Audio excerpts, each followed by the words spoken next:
Para saudara dan saudari yang Tuhan cintai, selamat pagi dan selamat bertemu lagi dalam renungan harian dari Paroki Santo Petrus dan Paulus Sargapura, edisi hari Kamis tanggal 9 September 2021 dalam masa biasa yang ke-23. Mengawali hari yang baru ini, kita hendak mendengar dan merenungkan sabda Tuhan. Marilah sebelum kita mendengar dan merenungkan sabda Tuhan, kita berdoa. Dalam nama Bapa dan Putra dan Roh Kudus. Amin. Allah Bapa Maha Rahim, semoga sabdamu berkarya penuh di tengah-tengah kami, agar dalam segala tingkah laku kami selalu memaafkan dan saling membuat bahagia. Bersabdalah ya Tuhan, kami siap untuk mendengarkan. Terpujilah Engkau Bapa, Putra dan Roh Kudus, kini dan sepanjang segala masa. Amin. Para saudara dan saudari yang Tuhan cintai, sabda Tuhan yang hendak kita dengar dan kita renungkan untuk mengawali hari yang baru ini diambil dari Injil Lukas pasal 6 ayat 27 sampai 38. Tuhan bersamamu. Inilah Injil Tuhan kita Yesus Kristus menurut Santo Lukas. Yesus bersabda kepada murid-muridnya, dengarkanlah perkataanku ini. Kasihilah musuhmu, berbuatlah baik kepada orang yang membenci kamu. Mintalah berkat bagi orang yang mengutuk kamu. Berdoalah bagi orang yang mencari kamu. Barang siapa menampar pipimu yang satu, berikanlah juga kepadanya pipimu yang lain.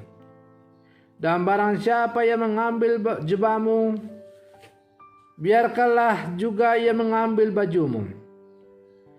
Berilah kepada setiap orang yang meminta kepadamu, dan janganlah meminta kembali kepada orang yang mengambil kepunyaanmu. Dan sebagaimana kamu kehendaki supaya orang perbuat kepadamu, perbuatlah juga demikian kepada mereka. Dan jikalau kamu mengasihi orang yang mengasihi kamu, apakah jasamu? Karena orang-orang berdosa pun mengasihi juga orang-orang yang mengasihi mereka. Sebab jikalau kamu berbuat baik kepada orang yang berbuat baik kepada kamu, apakah jasamu? Orang-orang berdosa pun berbuat demikian. Dan jikalau kamu menjamkan sesuatu kepada orang, karena kamu berharap akan menerima sesuatu daripadanya, apakah jasamu? Orang-orang berdosa pun meminjamkan kepada orang-orang berdosa, supaya mereka menerima kembali sama banyak. Tetapi kamu, kasihilah musuhmu dan berbuatlah baik kepada mereka, dan pinjamkanlah dengan tidak mengharapkan balasan. Maka upahmu akan besar, dan kamu akan menjadi anak-anak Allah yang Maha Tinggi. Sebab ia baik terhadap orang-orang yang tidak tahu berterima kasih, dan terhadap orang-orang yang jahat. Hendaklah kamu murah hati, sama seperti Bapamu adalah murah hati. Janganlah kamu menghakimi, maka kamu pun tidak akan dihakimi. Dan janganlah kamu menghukum, maka kamu pun tidak akan dihukum. Ampunilah, dan kamu akan diampuni. Berilah, dan kamu akan diberi. Suatu takaran yang baik, yang dipadatkan, yang digoncangkan, dan yang tumpah keluar, akan dicurahkan ke dalam ribaanmu. Sebab ukuran yang kamu pakai untuk mengukur akan diukurkan kepadamu. Demikianlah sabda Tuhan. Para saudara dan saudari yang Tuhan cintai, hendaklah damai sejahtera Kristus memerintah dalam kamu, kata Rasul Paulus, yang meneruskan kebiasaan Kristus yang bangkit, yang setiap kali menyapa para murid dengan damai sejahtera bagimu. Damai sejahtera atau shalom itu memberi kita gambaran tentang surga atau kerajaan Allah, sekaligus juga gambaran tentang misi kita di dunia. Sebagai murid-murid Kristus, kita tidak dipanggil untuk hanya berharap ada damai sejahtera, seolah-olah orang lain yang harus mewujudkannya. Tetapi kita justru dipanggil untuk memperjuangkan damai sejahtera itu bagi kita dan sesama. Para saudara dan saudari yang Tuhan cintai, dari bacaan Injil yang baru saja kita dengar tadi, kita belajar bahwa damai sejahtera berasal dari kemurahan hati.